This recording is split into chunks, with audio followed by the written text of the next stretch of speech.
الرجيم بسم الله الرحمن الرحيم والصلاة والسلام على سيدنا ونبينا وحبيب قلوبنا وشفيع ذنوبنا العبد المؤيد والوعد المسدد الناشر لكلمته قل هو الله أحد أبي القاسم محمد اللهم صل على محمد وعلى أهل بيته الطيبين الطاهرين المعصومين المظلومين الذين أذهب الله عنهم الرجس وطهرهم تطهيرا.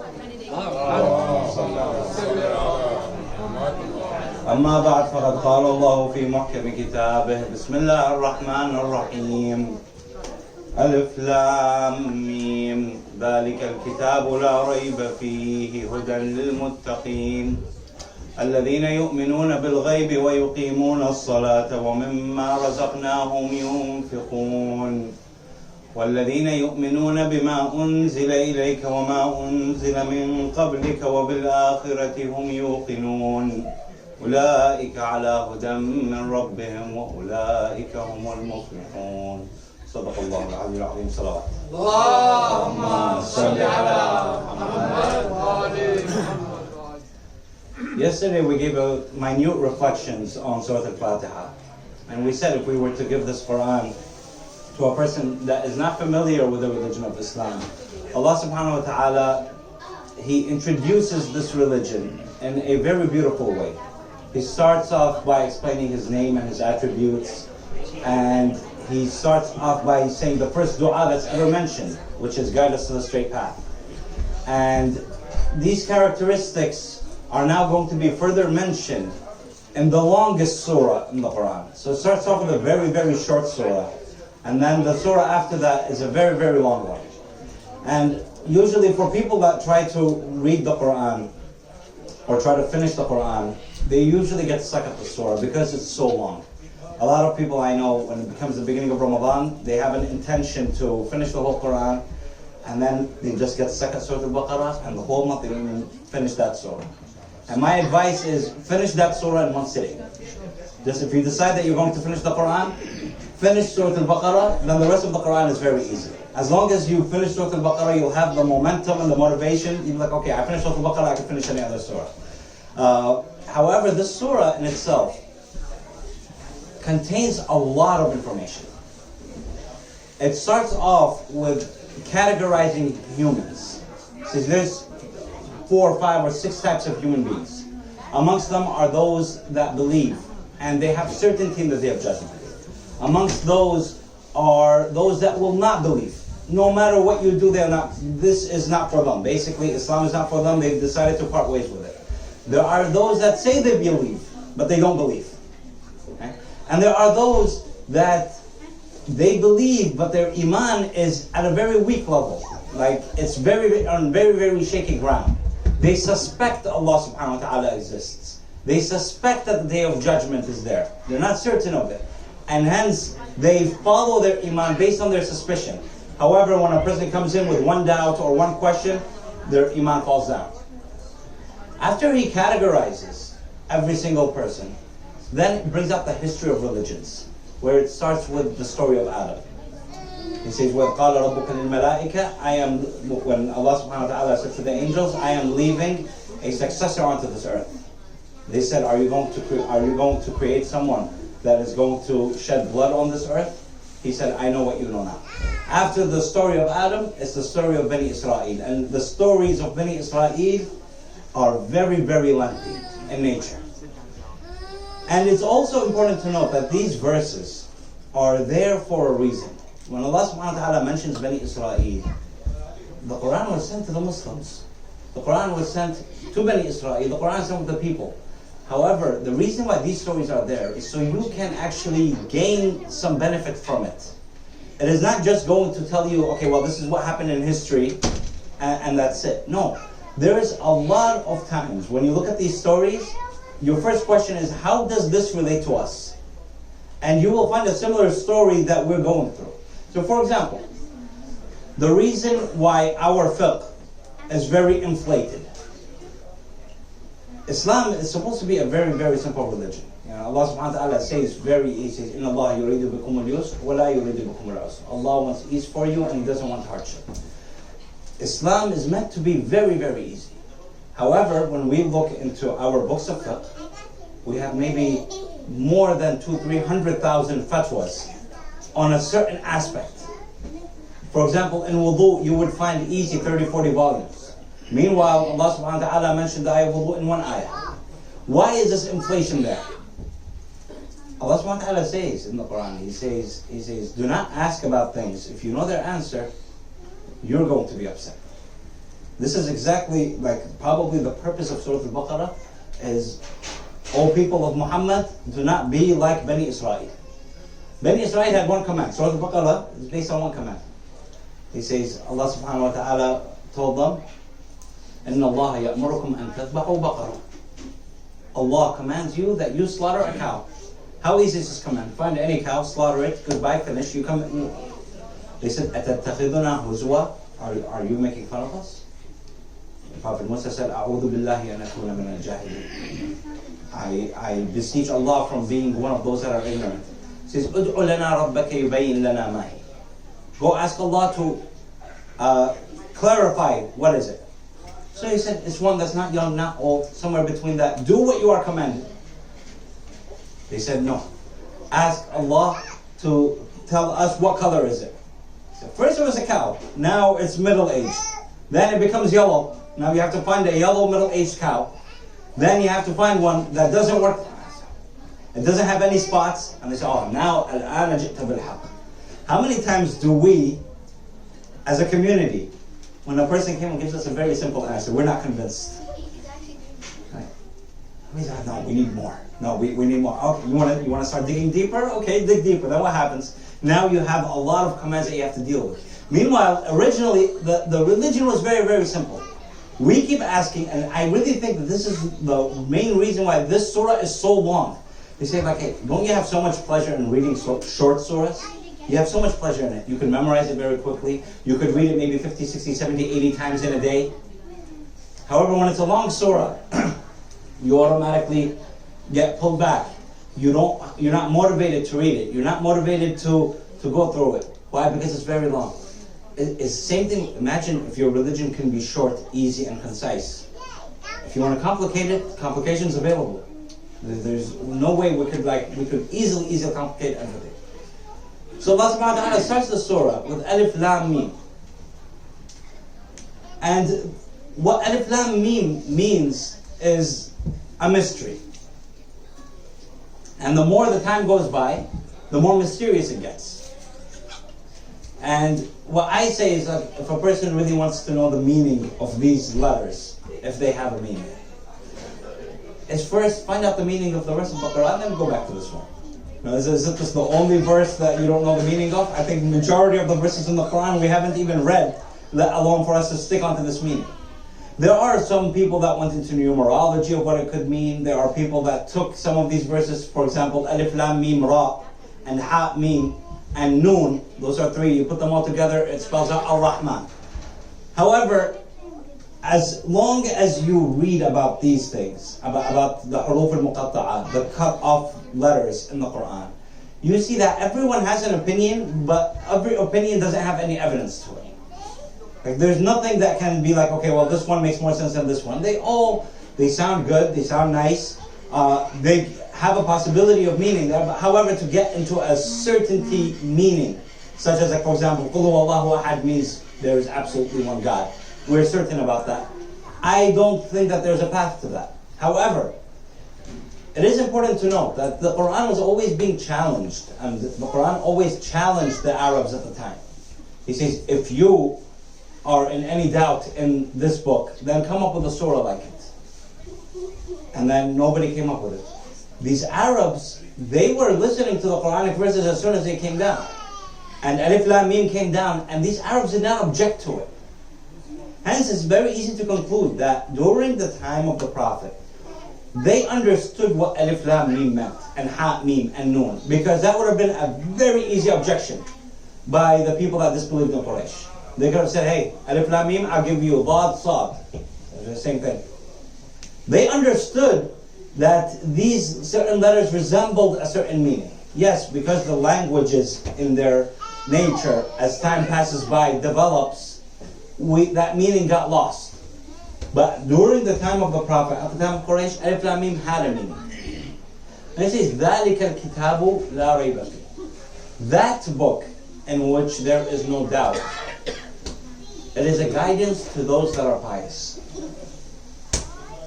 In Arabic, we have two words. We say هذا, which means this. ذَلِكَ, which means that. Even in English, when we say this, I'm pointing to something that's close. And when I'm pointing to something that's far, I say that. This or that. Nobody says in English that or this. It's always this or that, because this comes first, that comes second. The Quran says that book in which there is no doubt in it. It becomes very interesting, because if the Quran was talking about the Quran that we have in our hands today, it's supposed to say this book, هذا الكتاب لا ريب فيه. But instead it's saying ذلك الكتاب. That book, there is no doubt in it. This is why we said yesterday, we have to differentiate. When the Quran speaks, it is very, very accurate. The Quran says in the same surah, Surah Al-Baqarah, it says شهر رمضان, the month of Ramadan, الذي أنزل فيه القرآن, in which the Quran was sent down. هدى للناس. This is a guidance to the people. This Quran that was sent down in Ramadan is a guidance to all the people. Muslim, Jewish, believer, agnostic, atheist, it doesn't matter. This Quran is a guide to you. All the people go back to the Quran. However, this is called the Quran. Now there is something called the book. ذَلِكَ الْكِتَابِ. That book, there is no doubt in it. It is a guide to those that are pious. The Quran says, who are those that are pious? The Quran says, إِنَّ أَكْرَمَكُمْ عِنْدَ اللَّهِ أَتْقَاكُمْ. Surely the most noble amongst you are those that are the most pious. Okay, so let's list them out. Who are the most pious in our religion? Let's start off with number one, Prophet Muhammad alayhi salatu wasalam. Does he belong in one of those that are the most pious? Absolutely. Right. The people in his household, do they belong into that group? Absolutely. Okay, so let's search about this book. The Quran says, "Inna anzalnahu fi laylatil qadr." We have sent it down in the night of power. This Quran was sent down in the night of power. The first conclusion we make from this is that anything that is sent down originally was where? It had to be up. For it to be up, it goes down. Right? Allah subhanahu wa ta'ala says, وَمَا نُنزِلُ مِنْ شَيْءٍ إِلَّا وَعِنْدَنَا خَزَائِنُهُ. We do not send down anything except that we have the storages. وَمَا نُنزِلُ إِلَّا بِمِقْدَارٍ.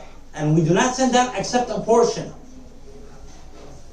So for the Quran to be sent down, the storages are where? Are with Allah subhanahu wa ta'ala. When Allah subhanahu wa ta'ala sent down, how much did He send down? He sent down a portion.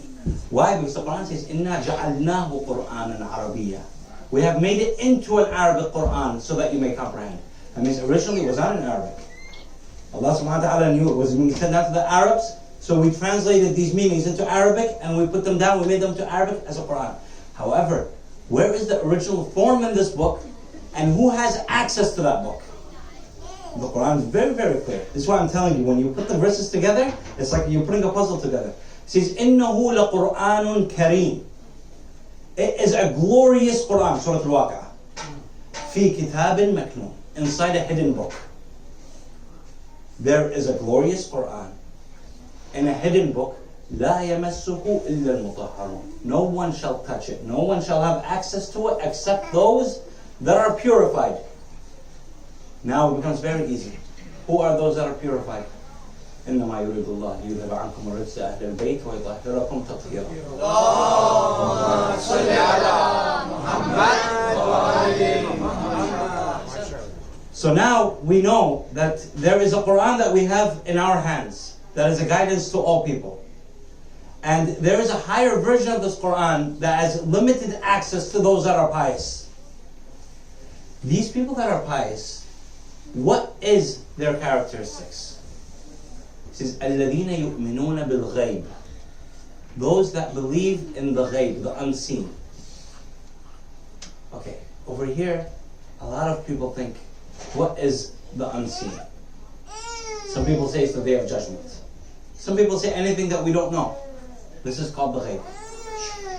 Some people say it is heaven and hell. That is ghaib. Some people say majority of the tafsirs that I see on the ghaib part, they are ghaib, they are unseen relatively. In the sense that, for example, tomorrow is ghaib. Tomorrow is unseen. We don't know what's going to happen tomorrow, absolutely. But when tomorrow comes, we know. And the ghaib would have passed. The ghaib becomes not ghaib anymore. The day of judgment is ghaib, absolutely. But when we sit in the day of judgment, or when we stand in the day of judgment, and the day of judgment finishes, it's not ghaib anymore. What is the only ghaib that is always ghaib and will always be ghaib? Allah subhanahu wa ta'ala.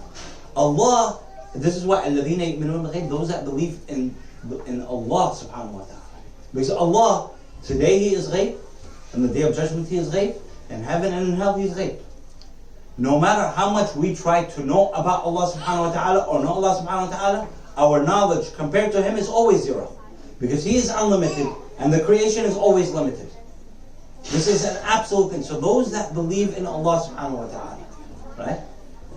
And they give from what Allah subhanahu wa ta'ala has given them. And this is very, very important. I want to open up a door in. We do not pay attention to zakat as Shia Muslims. And this is very, very important. That khums, we pay attention to it. We know the 20%. Zakat is in every other verse. Every time Allah subhanahu wa ta'ala mentions salah, He mentions zakat. And with some of the mufassirin say that you have to give zakat as much as you do salat. If you're doing salat 5 times a day, you're supposed to be giving zakat 5 times a day.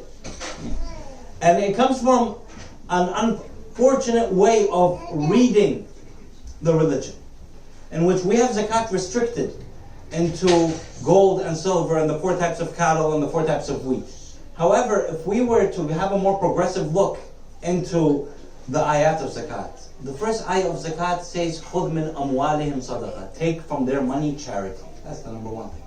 And number two, at the time of the Prophet, yes, that what was considered money, 610 to 700 in Mecca, gold and silver and the 4 types of cattle and the 4 types of wheat, this you considered a wealthy man.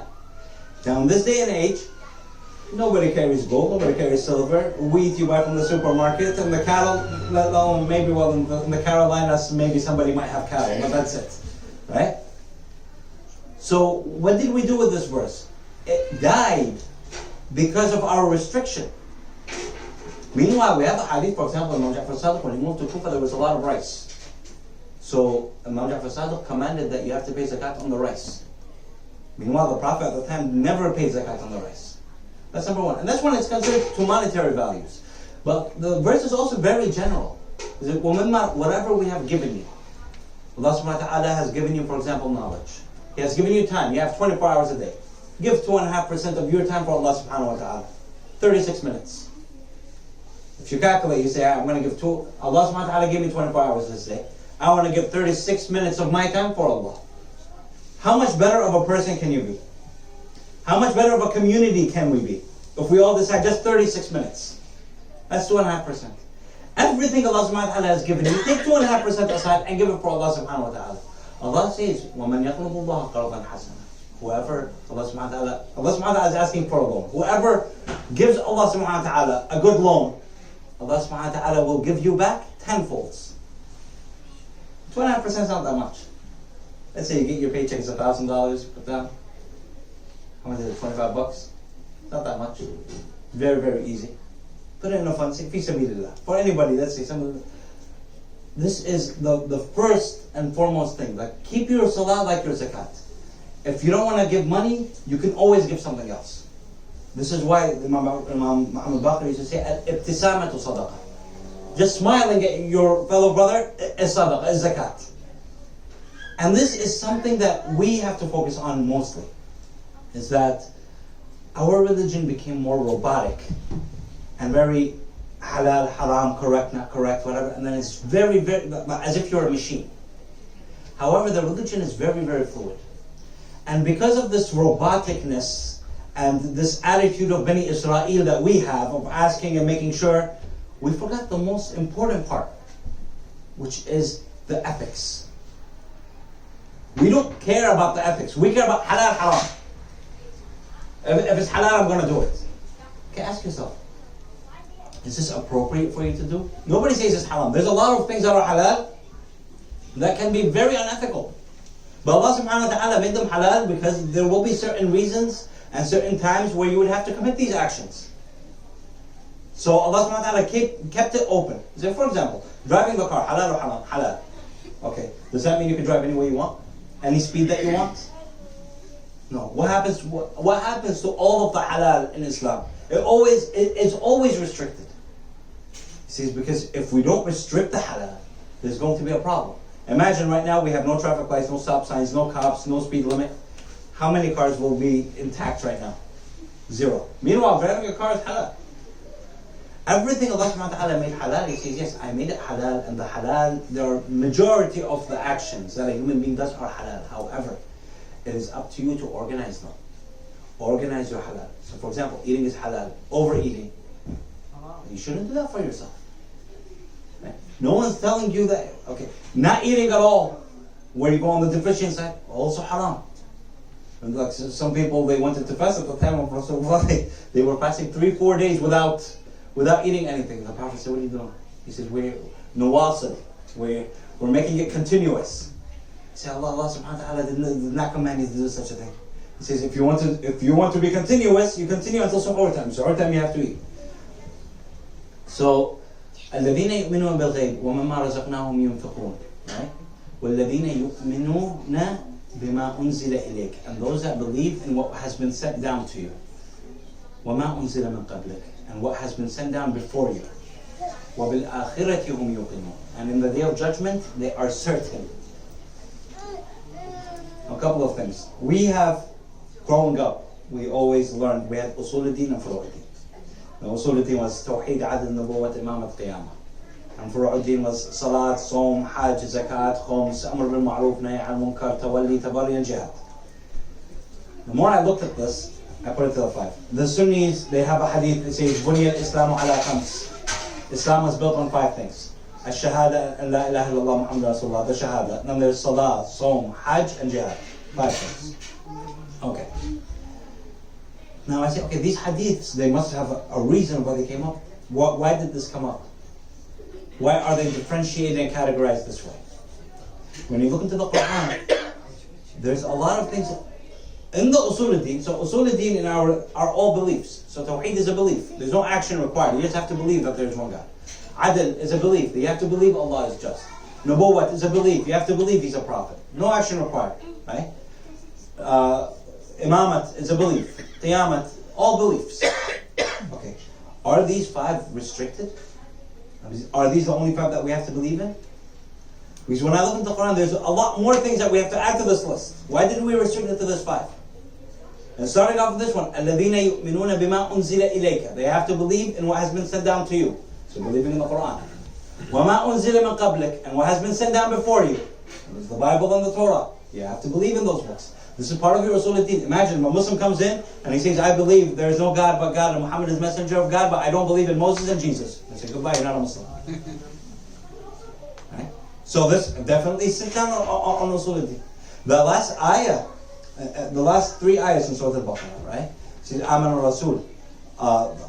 The messenger has believed, right? كُلٌّ آمَنَ بِاللَّهِ. They all believe in Allah. وَمَلَائِكَتِهِ, and the angels. How come the angels is not part of the usul al-din? وَرُسُلِهِ وَكُتُبِهِ, and the books. See? لَا نُفَرَّقُ بَيْنَ أَحَدٍ مِنَ الرُّسُلِ. So this one, if somebody wants to do some homework, reading the Quran, take down a list and say, I want to take out my usul al-din from the Quran. What kind of list can we come up with? What are the things that we are supposed to believe in as Muslims? You know, sometimes to make it easy, for example, we have Tawheed. Adl is just one of the names of Allah subhanahu wa ta'ala. Now Allah subhanahu wa ta'ala has, in Dua Jawsh and Kabir, probably more than 1,000 names. Why this one stood out? There were political reasons. The reason why it came out, and Imam Ja'far Sadiq, like he insisted that you put Adl over there, was because Bani Umayyah was forcing on this theory of Qada and Qadar. They were forcing that we don't have any choice. Allah subhanahu wa ta'ala made me the Khalifa. And Allah subhanahu wa ta'ala made me kill Hajr bin Hudayr. And Allah subhanahu wa ta'ala made me kill the Imams. So this was very prevalent. So Imam Ja'far Sadiq, he says, make sure that you put an emphasis on Adl. Now, if we were to follow the sunnah of Imam Ja'far as-Sadiq in a sense, then we have to take the names of Allah subhanahu wa ta'ala, understand them, and see which name should we emphasize on today. Because now the qada and qadr is not an issue. Now what is the issue right now? Especially our issue today, atheism. Big issue. You're worried about adl, right? And Allah is just. The guy is worried if he exists or not. So, you see where you are. So it's very, very important to, again, I'm giving, just bullet points. Inshallah, like we all get into this and we will understand more and more from the Quran. And again, homework for everybody tomorrow, the next 5 verses of Surah Al-Baqarah. So today we did 5. So from ayah 6 to ayah 10, continuously read it. So this way when we have a lecture, we have an idea of what I'm going to be speaking about, and we will continue this way. والصلاة والسلام على سيدنا ونبينا محمد وعلى أهل بيته الطيبين الطاهرين صلوات.